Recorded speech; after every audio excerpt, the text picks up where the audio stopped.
김관진 석방한 판사 공격 멈춰라. 김관진 전 장관, 임관빈 전 실장을 석방한 신광렬 판사 관련 조선일보 어제자 기사 제목입니다. 기사는 신광렬 판사 비판 여론에 대해 법대 교수들이 뜻을 모아 성명을 냈다며 430명 법대 교수가 회원으로 있다는 전국 법과대학 교수회의 이호선 회장을 인터뷰하고 있습니다. 이 인터뷰를 통해 이 회장은 법관의 결정에 대한 과도한 비판은 헌법과 법치주의 정신을 무너뜨릴 수 있다는 위기감으로 교수들이 뜻을 모았다고 주장했습니다.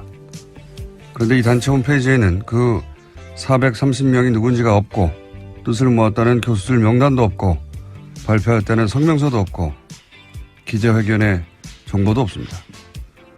성명서도 기자회견도 없는데 성명 자체를 기자는 어떻게 한 거죠? 참여 교수들 명단도 없는데 뜻을 모았다는 건 어떻게 확인을 한 겁니까? 누가 언제 어디서 몇 명이 참여했는지 최소한의 정보도 없으면서 전국 법대 교수들이 뜻을 모았다고 기사를 쓰는 이유가 뭔가요? 제가 얘기해 볼까요? 신광렬 판사의 석방이 그만큼 말이 안 되니까 그래서 비판 여론을 어떻게든 물타기 해보려고 도둑이 재발이 저린 거 그거 아닙니까? 김원준 생각이었습니다.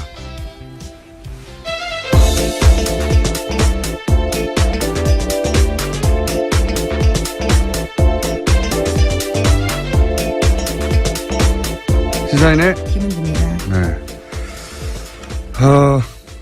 오늘 첫 뉴스는 다 이제 북한 미사일로 모든 매체가 도배가 됐겠지만 저는 아닙니다. 저는 어제 이어서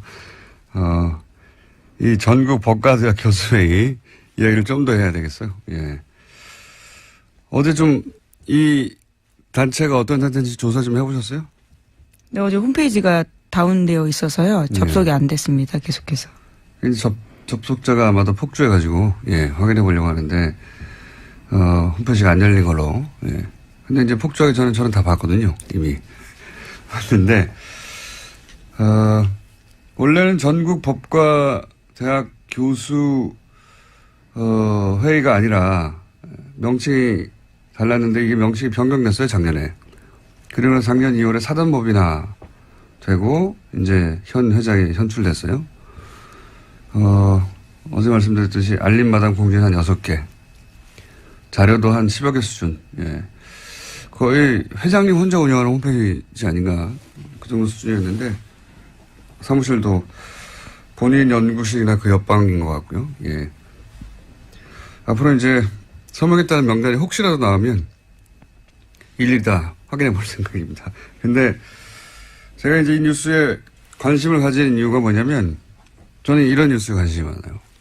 이 프로세스를 보면, 이 성명 자체는 사실은 정체불명이에요. 예. 누가 참여했고, 언제 참여했고, 몇 명이, 그리고 뭐 어떤 내용으로, 어디서 기자회견을 했고, 뭐 이게 없어요. 아무것도. 없는데도 연합뉴스라고 하는 우리나라 최대 통신사 브랜드가 이걸 기사화하지 않습니까? 그러면서 권위를 가져요. 그렇지 않습니까? 그리고 나서 포털 메인에 하루 종일 걸어둬요. 이렇게 되면 어떤 개인이나 혹은 일부 주장이 이런 프로세스를 거치면서 권위가 부여돼서 전 국민을 상대로 여론전을 할 수 있게 되는 거 아닙니까? 그런데 실제 여기에 동원된 사람들을 생각해 보면 그럴듯한 단체명, 그 단체 관계자 하나 둘, 언론사 기자 하나 둘, 언론사 편집 라인, 포털의 뉴스 에디터 한 6명, 7명만 그 프로세스 선상에 딱 있으면 마치 전국에 수많은 사람들, 수백 명의 사람들이 직접 나서서 공식적으로 성명을 내고 그걸 수백만의 사람들에게 뿌릴 수 있지 않습니까? 얼마나 효율적이에요. 예, 몇 명의 이야기를 몇백만에게 뿌린다는 게. 이명박 박근혜 시절 이렇게 정말 많이 했거든요. 이 전형적인 어떤 그 여론 후도의 프로세스가 돌아가는 걸 또다시 보게 되는 거죠, 지금. 예, 그래서 저는 이 뉴스가 어떻게 실린 건지 도대체, 어떤 과정을 거쳐서 이게 도대체 전국에 400명 이상 법대 교수들이 나서서 이렇게, 공식적으로 설명을 낸 것처럼 기사가 됐는지 저는 앞으로 꼭 밝혀야 되겠습니다. 그래서 왜냐하면 이게 한 번이 아니라 이런 일이 너무 많았기 때문에 과거에 아직도 이런다는 거죠. 저는 이 뉴스에 관심이 많습니다. 자, 앞으로도 계속 관심을 가져야겠다고 해놓고 이제 북한 미사일 얘기해보죠. 네, 안보 관련된 뉴스가 오늘 가장 큰 뉴스 중에 하나인데요. 오늘 새벽 합동참모본부는 북한이 탄도미사일을 발사했다고 밝혔습니다. 오늘 오전 3시 17분 정도 평안남도 평성 일대에서 동해상으로 탄도미사일 한 발을 발사했다라는 건데요. 합참에 따르면 군은 오전 3시 23분에 북한의 탄도미사일 도발에 대응했습니다. 동해상으로 적 도발 원점까지의 거리를 고려해서 지해공 동시 탄착 개념을 적용한 미사일 합동 정밀 타격 훈련을 실시했다라고 합니다. 오랜만이네요. 네, 75일 만입니다. 예. 지난 9월 15일 날 중장기 거리 미사일 쏘았습니다. 제가 여기서 주목하는 거는 시간대가 이제 새벽 3시. 예, 이건 이제 미국 시간대를 타겟하는 거거든요. 그리고 이게 일본을 넘어가지 않았어요. 기술적으로 그건 아무것도 아닌데 북한에는. 일본 별도를 넘어가지 않았다. 두 번째 주목 포인트는. 그리고 거리는 충분히 길다. 그러니까 이게 지난번에 재진입 기술이 가장 어렵다고 얘기했지 않습니까? 제가 보기엔 이제 미국을 상대로 일본을 넘어가지 않는 것은 영내의 긴장은 최소화하면서 우리 기술이 재진입의 기술까지 확보된 것, 뭐 이런 미국의 과시하는 의미다. 예. 왜냐하면 북한이 원하는 건 이제 핵 보유국으로 인정하라는 걸 원하는 거니까요. 예. 그런 목적의 발사인 것 같습니다. 네. 네, 그래서 로이터 통신의 보도에 따르면요. 미 국방부는 북한이 발사한 미사일에 대한 1차 분석 결과를 내놨는데 대륙간 탄도미사일, 그러니까 ICBM으로 평가된다라고 밝혔습니다. 북한 미사일이 약 1000km 날아가서 일본 해상에 낙하했고요. 미국과 동맹국에는 위협을 주지 않는다라고 미 국방부가 밝혔습니다. 그러니까요. 예. 지금 영내 긴장은 최소화하면서 기술력은 보여주고 그리고 시간대를 볼 때 이 미국 보라고, 예, 미국의 반응을 얻어내기 위한, 그 관점에서 이제 미사일을 보시면 되는 거고요. 그 외에 여러 가지 이야기들은 다 대잡이죠. 예, 올해 내내 있었던. 자, 트럼프는 또 강력하게 얘기하겠죠. 네. 네, 트위터를 주목해야 될 것 같은데요. 우선 문재인 대통령은 국가안전보장회의 전체회의를 소집했다라고 했습니다. 긴급하게 지시했는데요. 오늘 2차 보고, 그러니까 3시 24분에 보고를 받자마자 NSC 전체회의 소집을 지시했다라고 합니다. 네, 이것도 뭐 한 10번 정도 본 뉴스입니다. 이때까지. 네, 11번째 미사일 도발이라고 합니다. 네. 문재인 정부 출범 이후에요. 최근 6개월간 똑같은 패턴인데, 예, 그 중에 주목할 지점은 제가 말씀드린 시간대, 그 다음에, 북한 열도를 위로 지나가서 태평양에 떨어진 게 아니다. 예, 이제 짧게 쐈다. 중요한 건 재진입 기술이다. 예. 그래서 이제는 기술을 거의 다 확보했다고 미국에 과시하는 그 관점에서 이제 보시면 되고요. 그 나머지는 뭐 동호 반복입니다. 자, 다음 뉴스는요. 네, 최윤수 전 국정원 2차장이 있습니다. 우병우 전 수석의 절친이라고 알려져 있는 인물인데요. 지난 26일에 검찰 조사를 받았는데 여기서 한 내용들이 일부 보도가 됐습니다. 최윤수 전 국정원 2차장이 추명호 전 국정원 국장의 우병우 전 민정수석 비선복을 알았다라고 인정했다라는 보도인데요. 오늘 아침 경향신문이 보도했습니다. 최 전 차장 같은 경우에는 피의자 신문 과정에서 수사팀이 내민 관련 보고서를 보고 혐의를 일부 시인했다라고 하는 건데 추 전 국장이 정식 보고 라인을 거치지 않고 청와대에 직보하는 것을 사실상 묵인했다라는 겁니다. 이제 뉴스의 의미를 좀 전달해 줘야 되는데 항상 뉴스가 이런 사실관계 중심으로 나오니까 핵심이 뭐냐면 이제 최윤수 전 2차장이 우병우 전 수석의 절친으로 알려져 있거든요. 예, 검찰 시절부터. 그래서 우병우 전 수석의 권유로, 예, 2차장에 갔다라는 게 지금 정설이죠. 예, 본인이 싫다고 했는데 국정원의 우병우의 라인의 정점으로 이 최윤수 2차장을 국정원에 가라고 한 사람이 우병우 본인이고, 그러니까 직통 라인이다. 그래서 최순실 라인이라고는 추 국장도 그 아래에 있었던 거다. 실제로는 이 모든 국정원과의 그 내통 혹은 거래는 우병우와 최윤수 선상에 이루어진 거다. 이게 이제 검찰이 보는 시각이에요. 예. 실제로 이병우 당시 국정원장 같은 경우에는요, 관련 사실들을 알지 못했다라고 검찰은 확인했다라고 합니다. 그러니까 보고 행위가 이루어지는 것을 알지 못했다라는 거죠. 그러니까 이제 우병우의 국정원 라인, 직통 라인이 최윤수 2차장이라고 이제 검찰은 보는 것이고, 그 직통 라인이라는 것을 입증할 일부 진술을 얻었다. 이런 내용입니다.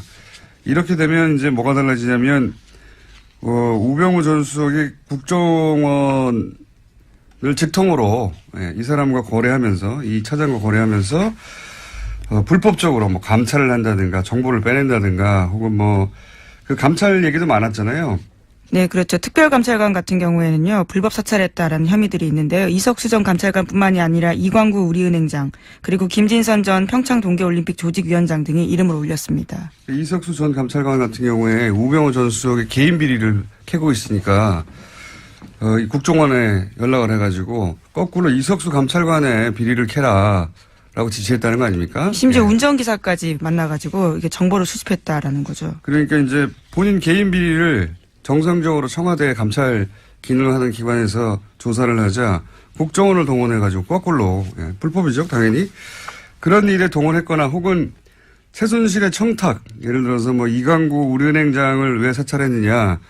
한 달 전쯤에 뉴스가 나왔어요. 이제 은행장을 교체하려고 하는데 그 은행장을 교체하려고 할 때 정보를 추국장이 왔다 갔다 하면서, 기존 은행장을 잘라야 새로운 은행장 자기 사람을 꽂을 거 아니겠습니까? 이게 최순실 쪽에 부탁을 받고. 그런데 이런 걸 했던 것도 결국은 이 차장 라인을 통해서 한 게 아니냐. 뭐 이런 수사가 이루어지고 있는 겁니다. 예. 그런데 과연 그렇게 해서 우병우 전 수석을 이번에는 구속시킬 수 있을 것인가? 그건 모르겠어요. 네, 오늘 오전 그동안에 10시에 실패해가지고. 다시 피해자라 신분으로 불려 나와서요, 조사받습니다. 그런 뉴스입니다. 예. 다음 뉴스는요? 네, 국정원이 2013년 검찰의 대선 개입 수사를 막으려고 원세훈 전 원장의 개인 비리를 들이밀었다라는 한겨레 신문에 오늘 아침 보도가 있습니다. 그러면서 댓글 사건 수사를 중단시켜야 한다라는 보고서를 작성했다라는 건데요. 그러니까 국정원은 검찰 수사가 한참 진행되던 2013년 4월 달에 수사 무마를 위한 하나의 전략을 짰다라고 합니다. 검찰도 체면이 있기 때문에 원전 원장을 구속되긴 해줘야 되는데 그것이 개인 비리여야 한다라는 건데요. 일종의 빅딜을 해야 된다라는 보고서 내용이 있다고 합니다. 네, 국정원은 이런 곳이에요. 국정원장을 했던 사람 아닙니까? 그 사람인데도 국정원이 살려고, 그러니까 국정원 댓글 수사는 하지 말고, 그래도 이제 검찰이 이렇게 나섰는데 뭐 먹을 건 줘야 되지 않냐. 그러니까 개인 비리로 잡아가라. 이런 딜을 국정원이 기획해서, 그러니까 국정원장 예를 들어서 개인 비리들 캐고 있던 걸 가지고 이거 줄 테니까 국정원이 관여된 댓글 공작은 놔주고 검찰에게 그냥 개인 비리로 구속시켜라. 그럼 니네 면도 살고. 네, 물론 그런 의사를 간접적으로 전달했는데 결과적으로 성사되지 않았다라고 해당 신문은 보도하고 있는데요. 소위 속죄한 카드라는 워딩이요. 보고서에 있다고 합니다. 이때 당시 최동욱 총장과 그다음 윤석열 수사팀장이요. 지검장 두 양반이 이런 걸 안 받은 거죠. 그래서 대신 그 두 양반이 날아간 거죠. 근데 국정원은 국정원장이었던 사람도 이렇게 써먹는 거죠. 쓰고버리는 카드로. 국정원이 그런 것입니다. 자, 다음 뉴스는요. 네, 2012년, 2013년 경찰의 국정원 댓글 사건 수사 당시에 수사 정보를 국정원 쪽에 흘려준 의혹을 받고 있는 김병찬 서울 용산경찰서장이 있습니다. 어제 검찰에 출석했는데요. 출석에 앞서서 취재진들과 만나서 이렇게 이야기했습니다. 자신이 당시에 국정원 관계자와 연락을 주고받은 건 사실이지만 다 업무상 필요에 의해서 통화한 거다라고 주장하고 있습니다. 이 뉴스의 핵심은 또 김용판 전 청장을 향한 수사라는 거죠. 이게 지금 김병찬 서울 용산경찰서장을 왜 갑자기 검찰에 출석시켰냐. 이거는 이제 똑같은 시기에 댓글 공작을 수사했던 경찰. 네, 서울청 수사 2계장이었습니다. 당시에요. 경찰의 당시 책임져 있던 김용판 전 청장이 무죄로 풀려났잖아요. 관련해가지고. 근데 지금 나오고 있는 이제 관련 보도들을 보면 당시 청와대 새누리 국정경찰이 한 몸통으로 커넥션을 이루어서 이 당시에 댓글 공작이 아무런 혐의가 없다라고 대선 직전에 발표한 것 사건. 경찰과 국정원의 정치 개입이죠. 명백한 대선 개입. 이 수사를 다시 하겠다는 의지죠. 그래서 지금 김병찬 서울 용산경찰서장이 출석해서 조사를 받는다. 타겟은 김용판 전 청장이다. 이렇게 보시면 되겠습니다. 김용판 전 청장 같은 경우에는 굉장히 유명한 저서가 있는데요. 우리가 모른다고 없는 것이 아니다라는 제목의 책이 있습니다. 자신의 치안 철학을 담았다라고 하는데요. 새삼스럽게 다시 그 책 제목이 생각날 때입니다. 아, 그런 책이 있어요? 예, 굉장히 자신은 자랑스러워하는 책인데요. 치안 철학을 담았다라고 합니다. 본인의 운명을 예언한 책일 수도 있겠네요. 예. 근데 이제 김용판 전 청장을 타겟으로 한다는 건 결국 또 이명박 전 대통령을 타겟으로 한다고 볼 수도 있습니다. 예. 다음 뉴스는요? 네, 어제 검찰이 김태효 전 청와대 대외전략비서관 사무실 등을 압수수색했습니다. 이명박 정부 시절 군 댓글부대 관련 등의 혐의인데요. 검찰 관계자는 의미 있는 자료를 일부 확보했다라고 밝혔습니다. 김 전 비서관은 김관진 전 국방부 장관이 이명박 전 대통령에게 사이버사 증언과 관련해서 보고하는 자리에 배석했고요. 이후에 실무회의도 했다라는 의혹을 받고 있습니다. 이것도 역시 이명박 전 대통령을 타겟으로 한 수사입니다. 그러니까 댓글 공작, 국정원 댓글 공작 혹은 사이버 살인무 댓글 공작, 이 공작을 이제 청와대에서 주도했는데 청와대 주도했던 실무회의의 총책 정도 해당되는 사람이 이 김태효 당시 비서관이거든요. 이 김태효 비서관이 김관진 전 국방장관이 이제 검찰에서 인정했잖아요. 본인이 대통령에게 사이버사 증언과 관련 보고를 했고 지시도 받았다. 대통령이 보고했다는 말을 했어요. 김관진 전 장관이. 했다는 거죠. 예. 근데 그 실무회의의 책임자였단 말이죠. 김태효 비서관이. 그러니까 지금 김관진, 임관빈 석방되니까 아예 다이렉트로 김태효 비서관 쪽으로 타겟을 바꾼 겁니다. 현재. 예. 그것도 역시 이명박 전 대통령을 타겟으로 하는 수사 진척이다. 자, 다음 뉴스는요? 네, 어제 국회 부의장인 자유한국당 심재철 의원의 발언이 논란이 되고 있습니다. 문재인 대통령과 임종석 비서실장, 서훈 국정원장과 윤석열 서울지검장을 법치 파괴, 내란죄와 국가기밀 누설죄 등으로 형사고발해야 한다라고 주장해서인데요. 심 의원은 현재 문재인 정부가 적폐청산이라는 미명 아래 여러 행정부처 과거사 진상조사위를 설치해서 벌이고 있는 일은 실질적으로 조사가 아니라 수사다 이렇게 주장하고 있습니다. 예. 하여튼 전 부럽습니다.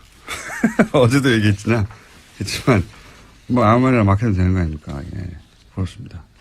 대통령과 비서실장과 국정원장 그리고 서울중앙지검장까지. 여기 항상 자유한국당이 검찰을 문제 삼을 때는 보통 검찰총장을 문제 삼는데 자유한국당은 항상 윤석열 지검장을 타겟으로 해요. 예.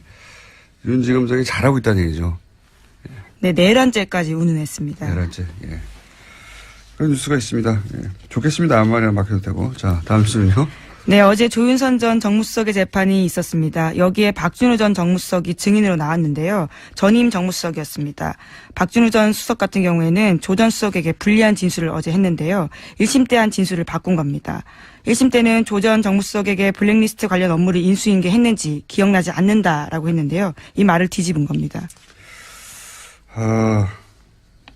조 전 장관, 조윤선 전 장관은 굉장히 곤혹스러운, 곤란한, 불리한 증언이네요. 이렇게 되면, 왜냐하면 이전에는 기억나지 않는다고 했는데, 이거 다시 뒤집은 거예요. 인수인계 했다고. 예. 네. 1심 같은 경우에는 그러한 진술 등을 바탕으로 해서 무죄를 줬었거든요. 예. 그런데 그게 아예 뒤집어진 겁니다. 굉장히 자세히 진술했습니다, 어제. 예. 그때도 기억났는데, 사실은 변호인단 측에서 거짓말을 유도하여서, 그렇게 거짓말 했다. 근데 지금 마음이 바뀌었다. 이런 거 아닙니까? 마음이 바뀌었다기보다는 이제 본인에게. 예, 검찰 수사를 받고 있는 상황이거든요. 본인에게 이 혐의가 오게 될 경우에 이제 어떻게 합니까? 자기가 벗어나야 되는데. 여하간 조 전 장관은, 예, 석방됐는데, 예, 굉장히 불리하게 됐습니다. 네, 시기와 장소, 워딩까지 굉장히 자세하게 이야기했습니다. 좌파단체 배제와 우파단체 지원은 박근혜 대통령과 김기춘 비서실장이 관심이 있는 사안이기 때문에 챙겨야 한다. 이렇게까지 말했다고 합니다. 자, 시간이 거의 다 됐기 때문에 이제 제목 체크하고 넘어갈까요? 네, 신임 대법관 후보로 두 사람이 제청됐는데요. 안철상 대전지방 법원장과 민유숙 서울고법 부장판사입니다.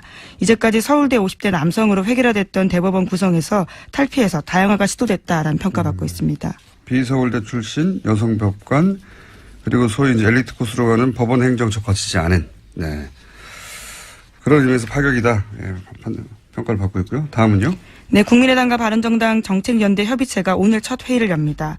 바른정당 유승민 대표 같은 경우에는 또 자유한국당과 통합하지 않겠다라고 선을 그었고요. 하지만 국민의당 내에서는 반대파의 반발이 갈수록 거세지고 있습니다. 지금 이제 이 앞에는 바른정당이 그렇게 분당이 됐고 혹시 국민의당도 그런 길을 걸을까 싶어서 정당 관련해서는 인수가 계속 나오고 있습니다. 네. 자, 오늘 여기까지 하겠습니다. 네, 시사인의 김은지였습니다. 감사합니다. 뉴스 중에 하나인데요. 오늘 새벽 합동참모본부는 북한이 탄도미사일을 발사했다고 밝혔습니다. 오늘 오전 3시 17분 정도 평안남도 평성 일대에서 동해상으로 탄도미사일 한 발을 발사했다라는 건데요. 합참에 따르면 군은 오전 3시 23분에 북한의 탄도미사일 도발에 대응했습니다. 동해상으로 적 도발 원점까지의 거리를 고려해서 지해공 동시 탄착 개념을 적용한 미사일 합동 정밀 타격 훈련을 실시했다라고 합니다. 오랜만이네요. 네, 75일 만입니다. 예. 지난 9월 15일 날 중장기 거리 미사일 쏘았습니다. 제가 여기서 주목하는 거는 시간대가 이제 새벽 3시. 이건 이제 미국 시간대를 타겟하는 거거든요. 그리고 이게 일본을 넘어가지 않았어요. 기술적으로 그건 아무것도 아닌데 북한에는. 일본 별도를 넘어가지 않았다. 두 번째 주목 포인트는. 그리고 거리는 충분히 길다. 그러니까 이게 지난번에 재진입 기술이 가장 어렵다고 얘기했지 않습니까? 제가 보기엔 이제 미국을 상대로 일본을 넘어가지 않는 것은 영내의 긴장은 최소화하면서 우리 기술이 재진입의 기술까지 확보된 것, 뭐 이런 되고 이제 현 회장이 선출됐어요. 어제 말씀드렸듯이 알림마당 공지는 한 6개. 자료도 한 10여 개 수준. 거의 회장님 혼자 운영하는 홈페이지 아닌가.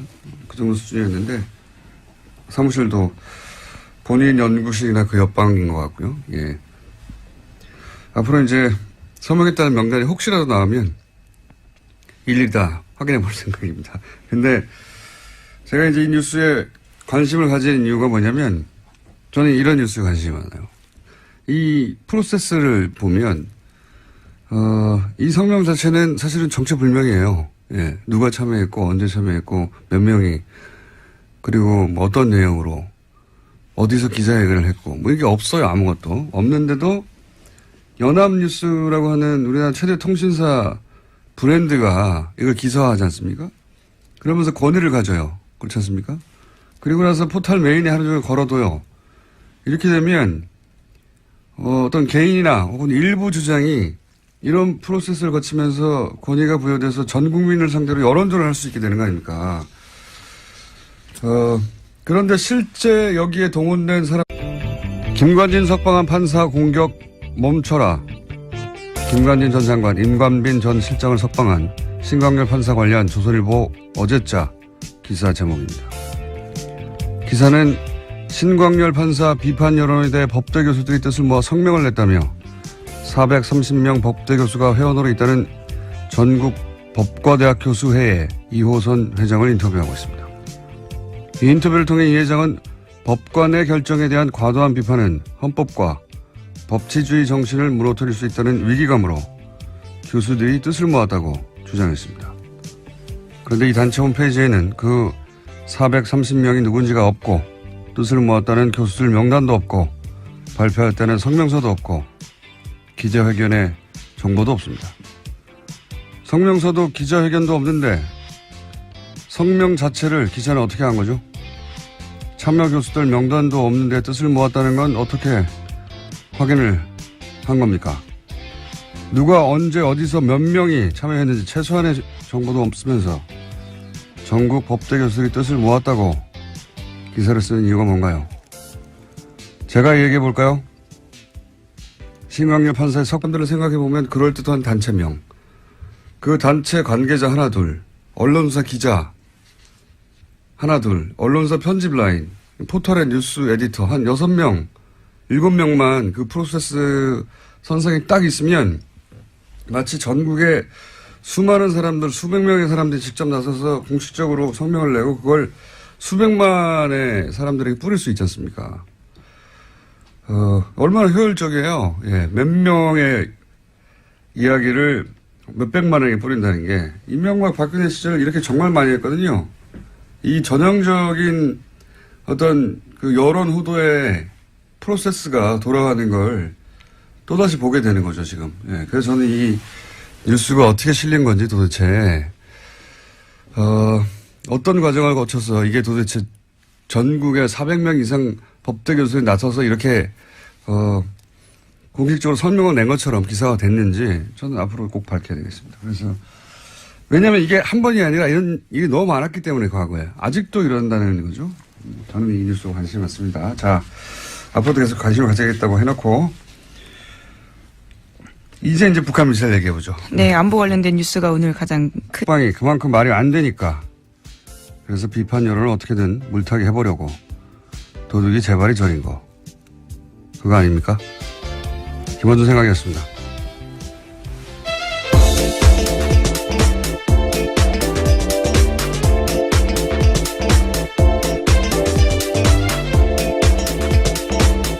시사인의 김은주입니다. 네. 오늘 첫 뉴스는 다 이제 북한 미사일로 모든 매체가 도배가 됐겠지만 저는 아닙니다. 저는 어제 이어서 이 전국 법과대학 교수회의 이야기를 좀 더 해야 되겠어요. 예. 어제 좀 이 단체가 어떤 단체인지 조사 좀 해보셨어요? 네, 어제 홈페이지가 다운되어 있어서요. 접속이 안 됐습니다. 계속해서. 이제 접속자가 아마도 폭주해가지고, 예, 확인해 보려고 하는데, 홈페이지가 안 열린 걸로, 예. 근데 이제 폭주하기 전에 저는 다 봤거든요, 이미. 봤는데,